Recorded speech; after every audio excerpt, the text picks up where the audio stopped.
Hey ho, hey ho, off to work we go. Pa pa pa pa pa pa pa pa. Hey ho, hey ho, hey ho, hey ho. On rentre du... Bon, bref.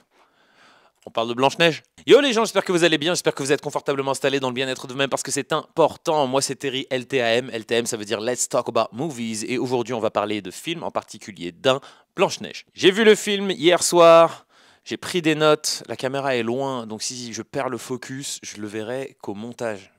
M'en voulez pas. Mes notes, mes notes, mes notes, mes notes. Avis rapide. Bon, alors, on va commencer par donner rapidement un avis. Mais je peux pas donner un avis sans donner du contexte. Parce que, en fait, le film, je suis allé le voir dans une démarche qui n'était pas la meilleure. Je dois quand même le reconnaître. Je suis allé voir le film en ayant une forme d'esprit assez négatif avant même d'entrer dans la salle. J'avais vu beaucoup de vidéos, certaines réactions de personnes qui ont vu le film. J'ai vu également plusieurs interviews de l'actrice Rachel Zegler que j'avais pas trouvé les plus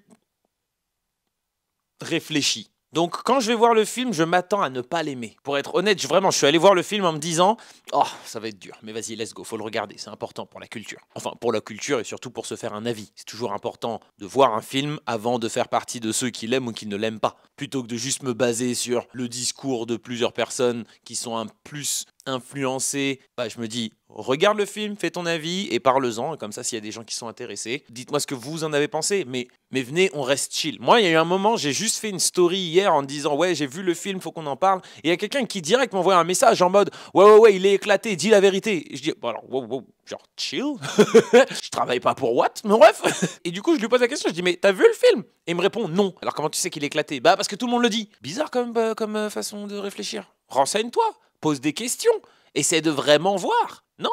Je sais pas. Mon avis, moi, ce film, bah je l'ai trouvé pas si mal. Ah, pas en train de dire qu'il est bien, je suis pas en train de dire qu'il est mauvais.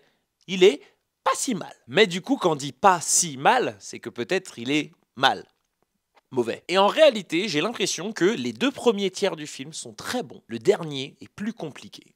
Un bon film dépend de son méchant ou de sa méchante. Et là, je pense qu'il y a un souci là-dessus. Donc, ce que je vous propose, c'est de diviser cette vidéo en plusieurs étapes. La première, ce sera donc mes avis positifs. Ensuite, mes avis négatifs. Derrière, je ferai un petit comparatif par rapport aux autres adaptations live-action de Disney. Cendrillon, La Petite Sirène, Mulan. Et derrière, je parlerai un petit peu plus de la communication, en particulier de l'actrice Rachel. Et en conclusion, je donnerai peut-être un conseil. Libre à vous d'appliquer ou de ne pas appliquer ce conseil, je suis personne pour vous dire ce que vous devez faire. Mais vas-y, je m'enflamme un peu, je donne un petit conseil à la fin. Restez bien, et bien évidemment, je vous préviens que nous allons spoiler, d'accord? Ouais, je pense que de toutes les façons, vous connaissez Blanche-Neige, le conte, que ce soit le conte des frères Grimm ou l'adaptation en dessin animé de 1937 ou j'en sais rien. Donc on peut se permettre de spoiler, sachant que je ne suis pas sûr que mes spoils puissent véritablement vous enlever le plaisir de regarder le film. En tout cas, on est lancé. Let's talk about movies, ça commence tout de suite, alors accroche-toi et mange ça avec tes yeux. Les points positifs. Qu'est-ce que j'ai aimé dans ce film Blanche-Neige? Sachez que s'il y a des choses que j'ai aimées, il y a aussi des choses que je n'ai pas aimé. Je fais cette petite précision parce que quand je vais poster la vidéo sur TikTok et je mettrai que les avis positifs et ensuite une autre vidéo qui sera que les avis négatifs, les gens ils pensent que c'est tout ce que je pense du film, alors que ce sont des extraits. Mais bref, ce sont les réseaux sociaux, Terry, tu as choisi cette vie. Les points positifs donc, le visuel. Visuellement c'est beau. J'ai vu des gens qui disaient que ouais, il y a des moments, la CGI elle est pas folle et tout. Je suis genre bah...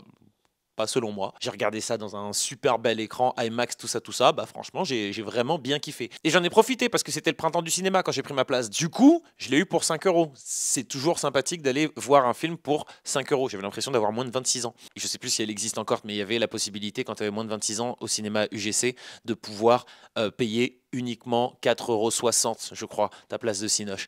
Ça fait bien longtemps, quand je vois le prix que j'ai payé quand je suis allé voir Captain America. Ouais, tu te dis, en effet, si on paye 5 € une place de Cinoche, bah si le film il est pas ouf, ça va. Quand tu payes 15, 20 € ta place, ouais, là tout de suite c'est déjà beaucoup plus difficile.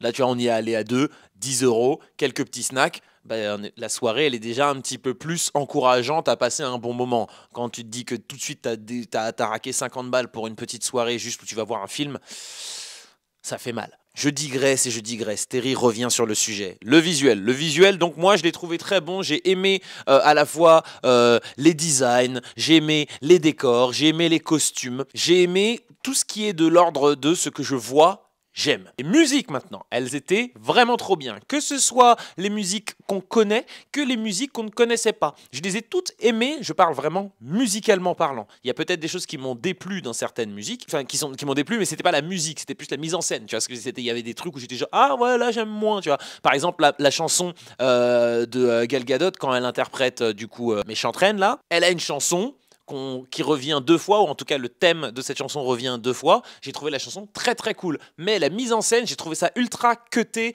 et j'avais un peu du mal à y croire. Mais ça, je viendrai dans les aspects où j'ai un peu moins aimé le film. Mais globalement, les musiques à écouter, genre je peux les mettre dans ma playlist et je passerai un bon moment en les écoutant, que ce soit celles qu'on connaissait déjà ou les nouvelles, en particulier le duo entre le personnage masculin et Blanche-Neige. J'ai aimé l'acting. Je trouve que Blanche-Neige, Rachel Zegler, elle est très bien. Je sais qu'il y a beaucoup de gens qui lui tapent dessus un petit peu sur les réseaux sociaux. Je pense qu'il y a des raisons à ça, mais sur l'acting, elle joue bien. Moi, je l'avais déjà vu dans West Side Story, je l'avais vu aussi dans Shazam 2, si je dis pas de bêtises. Et à chaque fois, je trouve qu'elle fait très bien le travail. C'est une bonne actrice, en tout cas, selon moi. D'accord ? Moi, j'aime bien quand je la vois. Elle fait un bon travail. Dans les autres aspects positifs, j'ai aimé la modernisation de l'histoire. Parce que, en effet, c'est un vieux conte. C'est un vieux conte et en de nombreuses façons, il était important de le changer. Un exemple que j'ai en tête, c'est Siffler en travaillant. On aime beaucoup la chanson, mais en effet, peut-être que ça envoie un message pas ouf. Siffler en faisant le ménage. Oui, il y a peut-être un truc. C'est peut-être une bonne chose que la seule femme du groupe qui chante cette chanson pendant que les autres ils sont pas là, je peux comprendre que ça envoie un message pas fou et qu'on veut moderniser ça et que, en effet, attention spoil, la chanson Siffler en travaillant, elle est pas toute seule à faire le ménage. C'est tout le monde qui fait le ménage et elle leur donne un petit peu, venez, on s'entend, d'accord, on se pose, on nettoie tous ensemble et on passe à autre chose. Ça, tu vois, ça fait partie des choses que je trouve intelligentes. Ça a été fait de manière intelligente, ça a été modernisé de manière à ce que, quand tu le regardes, tu prêtes pas vraiment attention. Tu te poses et tu réfléchis, tu dis ah ouais d'accord, ils ont changé ça comme ça. Je trouve ça cool. Je précise aussi quelque chose, j'en pense là parce que j'ai parlé des musiques, c'est une comédie musicale. Je sais pas pourquoi en France, les sociétés de production n'aiment pas spécialement montrer quand un film est une comédie musicale. Aux États-Unis, tu vois la promo, c'est globalement, hey, vous allez voir des gens faire des performances musicales. Quand tu regardes un Wonka, la promo de Wonka, c'était pas en mode je vais voir une comédie musicale. Pourtant, c'était une comédie musicale. Quand tu vas voir Wicked, tu regardes la bande-annonce de Wicked, t'as pas l'impression que c'est une comédie musicale. Alors que pourtant, c'est une comédie musicale. Et là, c'est la même chose. Je vais très très vite, pardon. Blanche-Neige, on est vraiment sur une vraie pure comédie musicale. La première scène, ça chante, ça termine avec une chanson. Et il y a des chansons toutes les 8 minutes, qui sont très bien. Personnellement, j'ai beaucoup aimé chacune des chansons que j'ai pu découvrir. Et qui servent à chaque fois, elles servent le propos. C'est une histoire. La musique t'amène d'un point A à un point B. Et ça, je trouve ça très cool, avec même des petits interludes et tout. Non, franchement, c'était très très cool. J'aime beaucoup les 7 créatures magiques, qui du coup ne sont pas les 7 nains. Il y a eu donc une volonté de modernisation aussi sur ce sujet. Je vais pas me prononcer parce que je pense que ça concerne essentiellement les personnes atteintes de nanisme. Et si elles ont trouvé que c'était une bonne chose, tant mieux. Si elles ont trouvé que c'était une mauvaise chose, je suis prêt à les entendre. Je pense que c'est ça le sujet, tu vois. En réalité, moi, je vais pas me permettre de dire un truc sur un sujet que je maîtrise absolument pas. S'il y a des personnes qui voient cette vidéo, qui se sentent concernés et qui ont envie de s'exprimer sur le sujet, n'hésitez pas à le faire en commentaire et je lirai ça avec attention et respect. Blanche-Neige, je trouve que c'est bien parce qu'elle sert vraiment à quelque chose. Tu vois, dans le conte original, tout lui arrive un petit peu malgré elle, et elle ne prend jamais véritablement position. Tu vois, même dans le dessin animé, c'est les 7 nains qui font tomber le rocher sur la sorcière quand elle se transforme, blablabla. Là, ils ont décidé de faire autrement, et je trouve que c'est bien de lui donner un peu plus de consistance à cette Blanche-Neige. Elle n'est pas juste belle. Non, elle est juste, elle est courageuse, elle est brave. Il y a plein de choses qui sont ultra intéressantes parce qu'elle transmet des valeurs qui seront utiles pour les jeunes enfants qui regarderont ce film, parce que ça reste la cible. Le prince n'est pas un prince, et ça, je trouve ça cool. Je pense qu'il y a un moment où c'est important aussi pour les jeunes garçons de ne pas forcément toujours s'identifier au prince. Le prince charmant, il doit être ci, il doit être ça, il doit être fort, il doit sauver avec le dragon, il doit faire ci. Non, je pense que de temps en temps, ça peut juste être un gars bien. Tu vois, c'est un gars bien, il est là, il est en place, et c'est un duo, tu vois. Il marche bien avec Blanche-Neige. Et d'ailleurs, je trouve qu'il n'y a pas la plus grande alchimie entre les deux. Mais c'est pas grave, entre les deux comédiens, je veux dire. Mais c'est pas grave parce que le propos, même s'ils sont un duo, c'est qu'ils sont individuellement importants, chacun à leur manière. J'ai aimé la fin qui était en mode girl power également. Quand tu as la toute fin où tu as Blanche-Neige qui se pointe dans le village, elle arrive, derrière elle, il y a toutes les femmes du village. Parce que ouais, en fait, les gardes sont leurs maris, donc c'est logique que elles vont faire face à leur mari en mode « Yo, est-ce que vous vous rappelez comment on était avant ?» Avant, on était vraiment une communauté où on échangeait, on partageait, et là, on est dans un truc qui est grave bizarre. Venez, on bouge cette reine. Et ben, j'ai trouvé ça bien qu'il y ait un côté, ok, toutes les femmes, elles se mettent ensemble, en ligne, et on va aller affronter, et on va aller raisonner un petit peu nos maris. J'ai trouvé ça bien. Alors oui, il y a un côté girl power qui ne m'a pas déçu, où je me suis pas, moi, senti, genre, mis en retrait ou mis de côté. Non, j'ai compris qu'il y avait un message de « Hey, écoutez-les, pose-toi 2 secondes et écoute ». Et c'est ce qu'on obtient à la fin, avec tous les maris qui disent « Oui, oui, t'as raison, je me rappelle de l'époque, de la personne que j'ai été. » Et là, en fait, on n'a même pas besoin qu'ils s'excusent ou quoi que ce soit. Non, on a juste besoin qu'ils se disent « Ok, c'est bon, je me rappelle, je jette les armes. » Et ça, j'ai trouvé ça cool. Donc globalement, il y a plein de choses qui marchent dans ce film. Il y a plein de choses qui fonctionnent. Mais il y a aussi des choses... C'est pour ça que je voudrais vous donner les choses que je n'ai pas aimées dans le film Blanche-Neige. Il y a eu des choses que j'ai aimées, des choses La première, c'est le jeu de Gal Gadot. J'aime pas faire ça parce que quand on est en train de juger le jeu d'un acteur ou d'une actrice, souvent il y a un peu une sorte de position que tu te donnes, comme si tu étais le juge. Non, je suis pas juge, je suis juste un spectateur et en tant que spectateur, j'ai un avis. Ce qui ne veut pas dire que tout le monde doit le partager. Juste, on peut le respecter. J'ai eu un peu l'impression que Gal Gadot, elle n'était pas à sa place. Que ce rôle ne lui allait pas. Ça fait longtemps que je suis Gal Gadot dans ses différents films et il y en a où elle est bien, il y en a où elle est un petit peu moins bien, ou il y en a où elle est un peu à demi-teinte, où elle a des scènes où c'est pas ouf et des scènes où elle est vraiment très très très cool. Et là, dans le film Blanche-Neige, Gal Gadot, j'ai vraiment pas une seule fois aimé. Il y a eu aucun moment où j'étais genre waouh, elle est vraiment vraiment stylée là. Même quand elle chante, même quand les interprétations, il y a des trucs, j'étais un petit peu déçu quoi. Je sais pas à quoi c'est dû. Est-ce que c'est le montage parce que je trouve que toutes ces séquences à elle sont vachement cutées. Il y a beaucoup de cuts quand c'est elle qui est à l'écran. Est-ce que il y a beaucoup de cuts parce qu'ils se sont rendus compte qu'il y avait un souci de rythme? Est-ce qu'il y a beaucoup de cuts parce que c'était la direction qui avait été choisie et du coup ça la dessert plus qu'autre chose? Je ne sais pas quelle est la cause, mais il y a un truc qui me dérange un peu. Ce qui est d'ailleurs la raison pour laquelle j'ai moins aimé le 3e acte du film. Les 2 premiers, je les trouve très bons. Le 3e, je vais t'expliquer. La sorcière, la transformation, j'ai trouvé ça cool, mais juste cool. Alors que je pense qu'il y avait moyen de faire quelque chose de plus ouf. Moi, je me rappelle quand j'avais vu le film, la transformation de la sorcière, c'est un moment iconique. Là, tu vois, il y avait des trucs qui étaient bien, la pomme avec la tête de mort et tout, il y a des trucs qui étaient stylés, mais globalement, la sorcière, déjà, elle débarque chez les 7 créatures en 3 secondes, toute seule, dans le plus grand des calmes. Il y a quelque chose qui m'a un peu dérangé par rapport à ça. C'est du détail, hein. Encore une fois, on est sur un film pour enfants, Terry, chill. Mais je vous donne juste mon avis. L'affrontement entre la reine Blanche-Neige, j'ai pas trop saisi. Quand elles sont posées là sur le pont, qu'elles discutent, il y a eu tout le passage Girl Power dont je parlais, qui était très sympa. Et donc quand elles se retrouvent face à face, il y a le coup du poignard. Je comprends pas. Là, tu vois, il y a vraiment toute la fin. Je capte pas le message. Je comprends pas ce qu'elle essaye de faire. Je comprends pas pourquoi il y a les compagnons du gars, là, j'ai oublié le nom du garçon, mais quand il arrive, et que Jonathan, quand Jonathan il arrive et qu'il a ses copains, ils se mettent en hauteur, ils balancent le truc, qu'est-ce que vous faisiez là-haut, les gars? S'il y avait un problème, tu pensais que vous êtes utile? Laisse l'archer, le gars avec l'arbalète. Ouais, lui, laisse-le là, mais vous soyez en bas. Enfin, il y avait 2-3 trucs comme ça qui me dérangeaient et je comprenais pas trop. Et ensuite, attention, spoil, la mort de la reine. D'où elle meurt? Dans le conte, pas original. Dans la version Walt Disney, Blanche-Neige, et les 7 nains. Il lui balance le gros rocher, elle tombe, elle meurt. Ok, là, elle devient la pierre en explosant le miroir et elle est aspirée dans le truc, je comprends pas. Il n'y a pas d'explication. Est-ce qu'elle savait que ça risquait d'arriver si elle pétait le miroir? Pourquoi elle retourne demander au miroir qui est la plus belle alors qu'elle sait que Blanche-Neige est vivante, elle vient de la voir? Donc pourquoi tu te poses la question? Peut-être que c'est pour marquer son obsession totale sur le sujet, mais je sais pas. Moi, il y avait un truc qui me dérangeait. Tu vois ce que je veux dire ou tu vois pas du tout? Je suis prêt à entendre vraiment, si vous n'êtes pas d'accord avec moi, échangeons, je regarderai les commentaires, je répondrai à chaque commentaire, donc n'hésitez vraiment, vraiment pas. Et d'ailleurs, profites-en pour mettre un petit pouce si tu aimes bien, et puis t'abonner si tu en as envie, parce que je poste des vidéos de temps en temps, ça m'arrive. Donc ouais, voilà, c'est différentes choses globalement, je pense que vous avez remarqué, hein. Tout ce qui me dérange dans le film est lié à la reine, donc Gal Gadot. Ce qui me dérange personnellement, parce que j'ai pas envie de faire une fixette en mode je l'ai pas aimé elle, c'est pas du tout le cas, je l'ai beaucoup aimé, je trouve elle est...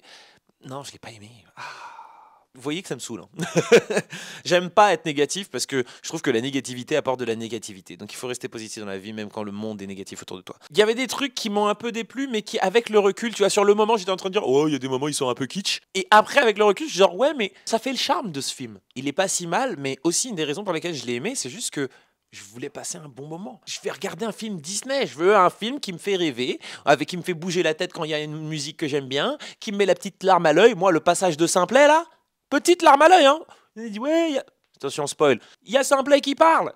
Il dit 4 mots dans le film. Il dit 4 mots et moi, chacun de ces mots, ils m'ont fait kiffer. Ah, moi, je l'ai vraiment, vraiment aimé. Quand il chante, quand il siffle, quand... Moi, Simplet, bof, il m'a eu. C'est simple, il m'a eu, Simplet. Après, est-ce que c'est une bonne chose que aucune personne de petite taille, j'ai toujours du mal à savoir quel est le bon terme pour les autres, pour ne pas vexer. Est-ce que c'est, on peut dire, une personne qui est naine? Est-ce qu'on dit c'est une personne atteinte de nanisme? Ou est-ce qu'on dit une personne de petite taille?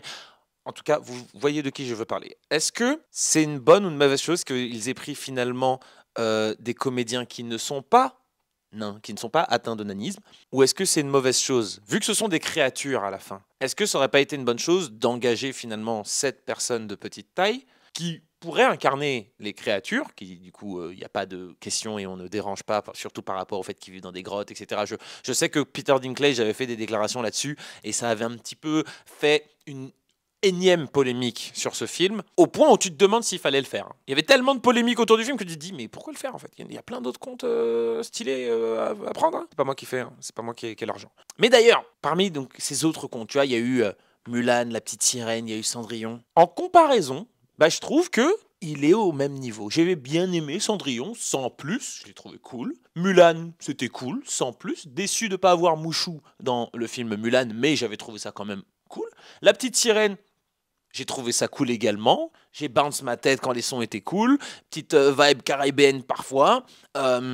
Émotion, j'ai kiffé. J'avais trouvé que Halle Bailey qui interprète Ariel était génial. J'ai kiffé. Et ben là, ouais, j'ai kiffé. À aucun moment, quand je penserai à ce film, je serai en train de me dire, oh, il était pas bien. Non, je dirais juste, ouais, il était cool. Je le reverrai certainement jamais, hein. Qu'on se le dise, je vais pas me poser le regarder. Mais si à un moment, genre, je sais pas, j'ai ma nièce, mon filleul à la maison, ouais, je pourrais le mettre sur Disney+. Et justement, ça en vient à la conclusion que je voulais faire, mais avant de parler de la conclusion, je veux quand même parler de la communication. Et la communication de Rachel. Non, franchement, je pense que le grand problème qu'il y a eu dans ce film, c'est pas le film, c'est autour du film. Déjà, première polémique sur le fait que Blanche-Neige ne soit pas blanche et que du coup, ils ont changé son origine par rapport au fait qu'elle a survécu à une tempête et c'est pour ça qu'on l'appelle Blanche-Neige. D'accord. Je vais vous dire la vérité, hein. Au début, quand j'en ai entendu parler, j'étais genre, mais pourquoi faire? Juste prenez une actrice blanche pour faire Blanche-Neige, point. Tu vois, genre, il y a même des moments où même moi, je suis genre, oh, c'est peut-être pas forcément nécessaire. Mais, j'ai regardé le film, à aucun moment je me suis posé la question. Tu vois ce que je veux dire? Je me suis pas dit, oh, elle est pas blanche! Je suis pas dans le film. Non, je m'en fichais. Je m'en fichais complet. Parce que c'est Blanche-Neige, frère. Je suis pas en train de regarder l'histoire de quelqu'un qui a vraiment existé. En vrai, ça ne changeait rien. Ça changeait rien, absolument rien. Et donc, c'est pour ça qu'il y a des moments, je suis genre vraiment, les gens qui sont fâchés à cause de ça, sincèrement. C'est-à-dire qu'il n'y a rien de plus important dans ta vie que de te saouler par rapport à ça. Enfin, je sais pas. Mais je peux aussi comprendre, hein, ce que je suis en train de dire. C'est certes aux personnes qui sont fâchées par rapport à ça, mais à moi-même, parce que quand je vois le film, après je me dis, mais Terry, tu t'es enflammé pour rien en réalité, parce qu'en vrai, on s'en fiche de sa couleur de peau dans le truc. Elle me paraît quand même blanche aussi. Je me suis pas posé la question, je me suis vraiment pas posé la question. Il y a eu les différentes polémiques, parce que voilà, Rachel Zegler, quand elle parle fort. Elle parle fort, elle s'arrête pas, et elle a certainement raison. Que sais, j'en sais rien. En tout cas, elle fait ce qu'elle estime devoir faire. Quand elle vient et qu'elle fait, attention, on va spoiler encore une fois, hein, mais quand elle vient et qu'elle fait toutes ces déclarations où elle n'arrête pas de dire Blanche-Neige ne sera pas sauvée par le prince. Pardon? On a vu le film. Elle est sauvée 2 fois par le prince. Elle le sauve aussi. Elle se fait sauver. Et genre, toutes les polémiques autour du baiser, oui, qu'il faut pas qu'il y ait le baiser à la fin. Il y a quand même, donc tu le justifies parce qu'il y a un moment dans la chanson, elle lui dit « J'espère que tu me réveilleras avec un baiser » dans la chanson. Donc c'est cette petite ligne qui justifie le fait qu'il y ait le baiser. Sauf que cette petite ligne, il n'y a que les adultes qui vont le voir. Tout le principe de, entre guillemets, il faut éduquer nos enfants, je suis pas sûr que les enfants ont compris. Sachant que, qu'on se le dise, dans le conte original, c'est pas un baiser qui réveille Blanche-Neige. Dans le conte des frères Grimm, elle avait coincé le morceau de pomme dans la gorge et quand on la transporte, boum, ça bouge, gloup, gloup, ça remet le truc dans le bon axe, elle avale, elle se réveille. C'est comme ça que ça se passe dans le truc des frères Grimm. Donc, en effet, il n'y a pas besoin du baiser. D'ailleurs, en vrai, le prince, il lui fait un bisou sur le front et on considère que c'est un baiser d'amour, ça va, ça marche. J'y crois, ça me dérangerait pas. Mieux, si ça aurait été simplet. T'imagines, c'est si simplet qui vient, qui lui fait un bisou et qui du coup il la réveille, ce serait encore plus mignon. C'est un baiser d'amour, amitié. Mais on revient quand même sur le fait qu'il lui fasse un baiser. Donc la polémique initiale, je comprends pas. Pourquoi dire oui, il va pas la sauver alors que oui, il la sauve, il prend une flèche pour elle. Mais en effet, elle le sauve aussi. Donc peut-être que dans la communication, il y avait un truc un petit peu agressif qu'il fallait peut-être changer, adapter. Je sais pas. Mais ça montre aussi peut-être que elle devrait même pas avoir à changer. Je sais pas.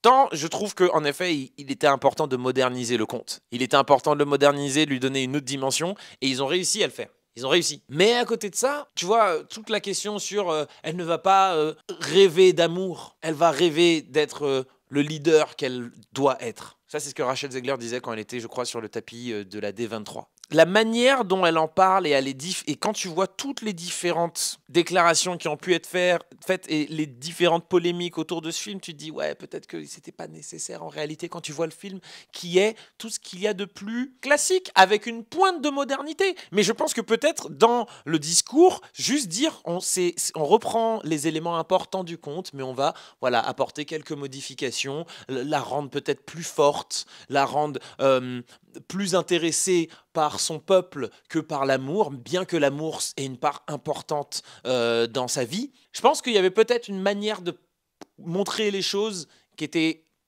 moins dans le rejet du conte et du dessin animé Blanche-Neige et les 7 nains. Peut-être. Et je conclurai du coup avec un conseil. Les personnes qui me disent qu'ils n'ont pas aimé le film, s'il vous plaît, essayez 2 secondes, vraiment, et essayez pour de vrai. Il y a des gens, tu leur dis d'essayer un truc, ils font genre non, je suis fâché. Essayez pour de vrai de vous interroger sur quel âge on avait quand on a regardé Blanche-Neige. Quand tu regardes Blanche-Neige et les 7 nains, moi je sais pas, je devais avoir 7 ans. Est-ce qu'un enfant de 7 ans n'aimera pas ce Blanche-Neige-là?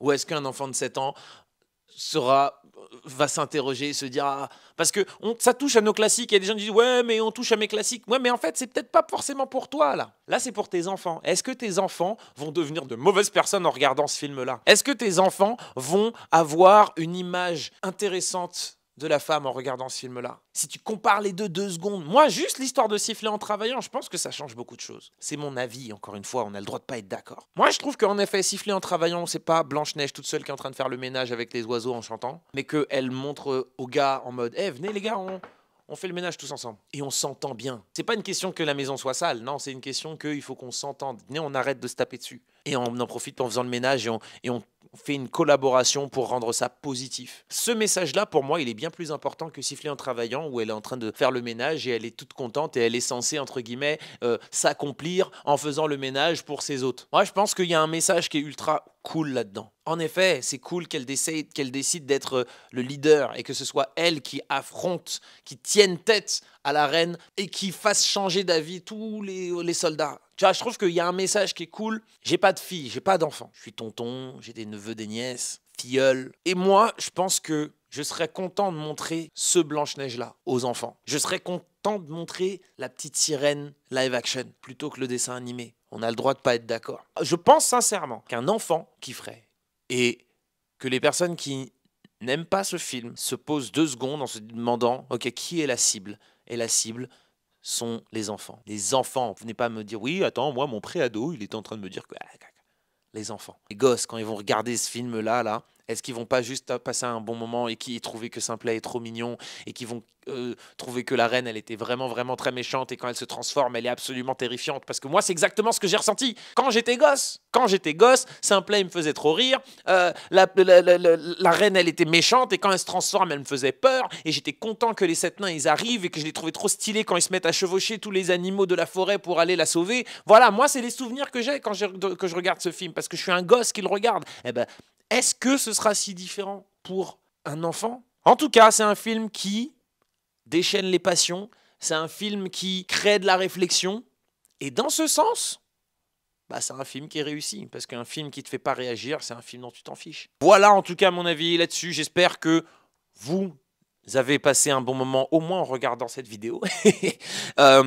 Dites-moi ce que vous en avez pensé de la vidéo, mais également de ce film. Si vous l'avez vu, par pitié, si vous ne l'avez pas encore vu, juste attendez, garde ton commentaire dans ta tête, va voir le film, mûris dessus. Tu vois ce que je veux dire? Fais dodo, reviens. Comme moi, tu vois, j'ai vu le film, j'ai fait dodo, je reviens. Quelques petites notes sur mon ordi, je partage avec vous. En tout cas, vraiment trop cool de vous proposer ce format. J'espère que ça vous a fait kiffer également. On se retrouve très bientôt. D'ici là, regardez de bons films. On se retrouve très bientôt. Ciao, ciao. Siffler en travaillant, ba ba ba ba ba ba ba, et en travaillant, en travaillant, siffler en travaillant, et on fera tout ça en chantant. Eh, eh.